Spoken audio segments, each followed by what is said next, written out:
carving out a life for themselves that's not even in entertainment or sports. And Ti is sitting up here trying to get a foothold, a recurring role in Ant Man and getting in the Marvel universe. And I'm just saying, some of these people that we sitting out here holding up, they're doing all of these things better. I mean, furthering their brand and their quality of life and their success. And then they put this material out here that's all about keeping everybody listening to it, with your life on the line, facing some jail time and all this hazardous stuff, man. So that's all I really wanted to say, man. Just some of the stuff that we've chosen to raise up and listen to.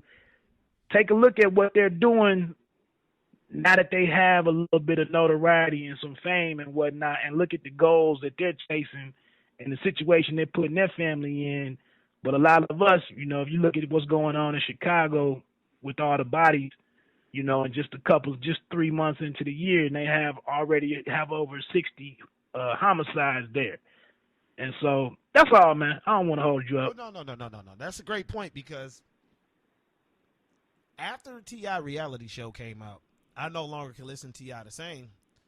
And especially when he first came home from jail, I can't remember what album it was. It might have been B. King. Was it King? Hello? B. Yeah. Can you hear me? Well, I don't know if he can hear me, but I'll continue to say it. T.I. is one of those ones I couldn't listen to no more, like when he first came home from jail and after the reality show. And I think, we lost Woods, but we'll get him right back. And as T.I. further went on in the TV show, and them 2 albums back to back flopped.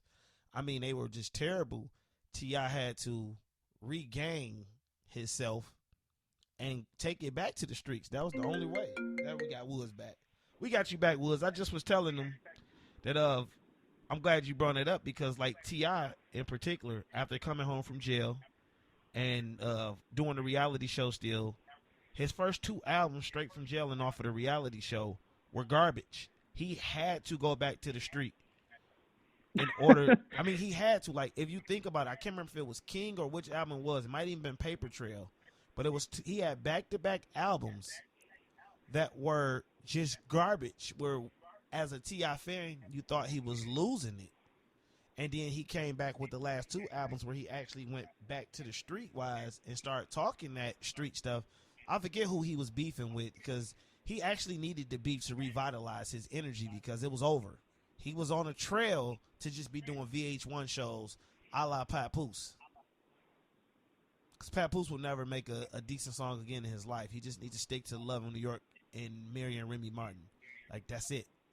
And T.I. was on that slippery slope. Game is another one. But Game, I'm glad you mentioned it. But Game, the only thing that says Game, because if you listen to the documentary 2.0, both discs or whatever, because he made 2 different ones, those are solid albums. But Game is keeping itself relevant, but in the wrong way. Like, by him doing the pictures of showing like his package, or constantly fighting snitches, or the other guy that he jumped. Like, Game is always in the media as a bitch. He does a lot of girly type things, which is unfortunately, because his album is no reason you talking right now hip hop album of the year and you're not talking that album. That album is fire. I mean, Game did once again what a lot of people have stopped doing. He had skits. Like, I remember growing up listening to albums and getting a complete story. Like, you got skits and everything. He got skits. He got interludes. I mean, every song had a substance, or some songs had the lead up in. Like, when he was telling the story what happened in Hot 97, as he telling the story, you hear gunshots going off, like, oh, they hit my North Face, and boom, boom, boom. And it's like, you can picture this. That's the beauty of audio.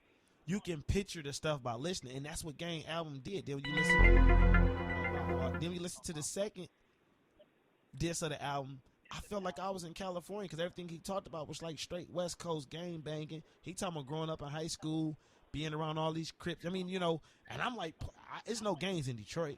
But I'm placing myself by listening to these stories like, dang, that's how it was, cuz. You know what I mean? Like, that's how it was, cuz. And Right.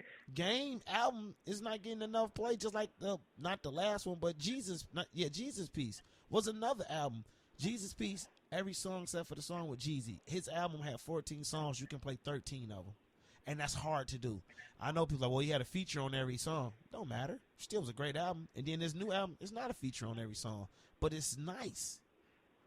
But once again, that's what we get because of what the character Heathen created on VH1. I agree. You know, I'm not gonna speak on anything else because I know we got to get to our sports and everything. So, yeah, I agree with all of that, man. Man, this thing went from the sports show to the state of hip hop. This is the state of union for the hip hop community right here. We Right. it came to that. But as we gonna switch over to sports, man, I almost don't even want to, man. I can go on and on about some of these things that's going on, like in hip hop. That's why I pitched the idea before we switch. Maybe the fans listening can see how y'all feel. That's why I pitched the idea of doing the fantasy show where we bring up a album as if it was just released today and play a couple tracks and talk it out, because so much garbage out here to listen to right now that that's all you do have. Like, I find myself, I got like 3 different music subscriptions, and I'll check out some of the new stuff. Like, I'm a big fan of Kevin Gates right now. I really love Kevin Gates, Joe Buttons. But some of the other stuff I just can't listen. I just find myself always going back to, as I like to call it, the record label era. Like, I'm always listening to something from the Dynasty album, Hard Knock Life Volume 2, As Dark as Hell is Hot, Flesh of My Flesh. I just go back to that era a lot because the stuff sucks. Just like it sucks for a lot of these teams, mainly the Denver Broncos, who were hit hard in free agency this week. I mean, Denver has lost everything. They have lost their starting quarterback, their backup quarterback, their starting running back, they start defensive tackle. Linebacker. I mean, a little way. Von Miller probably like, oh, DeMarcus Ware might just leave. I mean, they lost a lot. Colin Kaepernick came out today and said he'd rather go to Cleveland and play for Hugh Jackson out of respect than go to the Broncos. So we're not going to break down every move, because if you guys don't know the moves that's been happening in free agency by now, I'm sorry, this is not the show for you. We're not about to go through all that. We're not about to tell you that Marvin Jones was signed by my Detroit Lions. We're not going to tell you that. We're not going to tell you that Philly completely traded away everybody that they traded for last year. We're not going to tell you that. We're just going to talk about the key signings. And you guys heard it here first last week. I called Mario Williams to the Dolphins. Yeah, you did. And it happened. I'll start off and I'll let you go.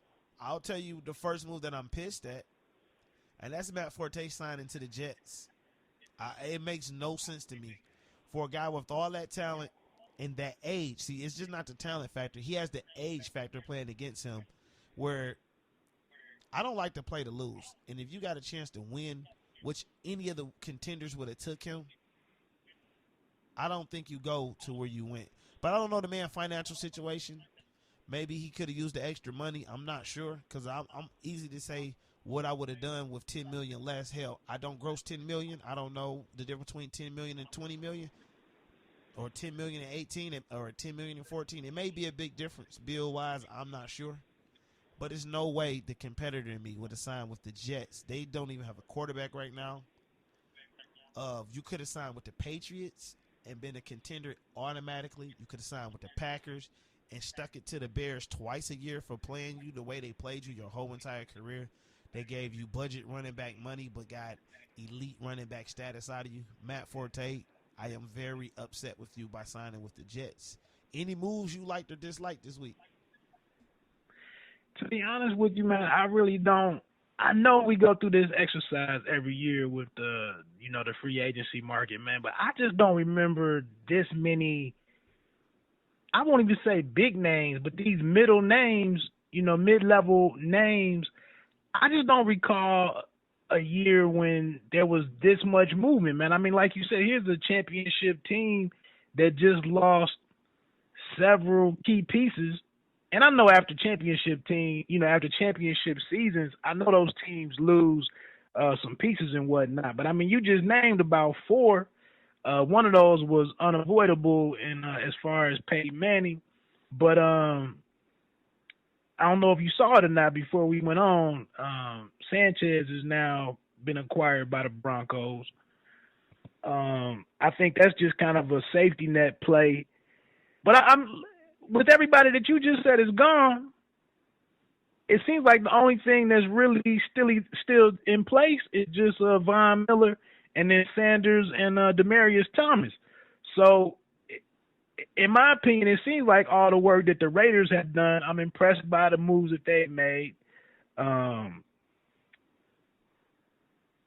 That's one thing. That's one situation that I think has really improved. I think they've improved the team, and then I think the division has also come back, to them as far as the Broncos taking a step back.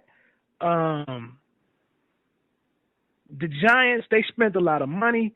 I'm just not a big fan of retooling your team by signing, 4 and 5 starters. Hey, now, you guys don't know this. This is only our second show together. But I do know from the first show he ever did on the One Take Podcast Nation, RP with B Meats, you're a Redskins fan. Yes, sir. And you may not know this. I bleed two colors of blue. I bleed the Honolulu blue, and I am the biggest Giants fans outside of the greatest state of New York. Don't be mad because we reloaded and you guys sat still because you guys franchise tag draw quarterback, and that's where the budget went. We made moves to get better now. It's at the point where I fully understand that. I fully understand, and I think it's justified what the Giants did. I'm just saying, I think in hindsight, I don't feel like those types of situations ever really work out in favor of the team. That's all I'm saying. And in so many ways, you're right, especially with the cornerback free agent signings really don't work out that well. We picked up Janoris Jenkins. But I like that move. I like it, but at the same time, we've seen so many times corners go to different teams, and it just doesn't work out.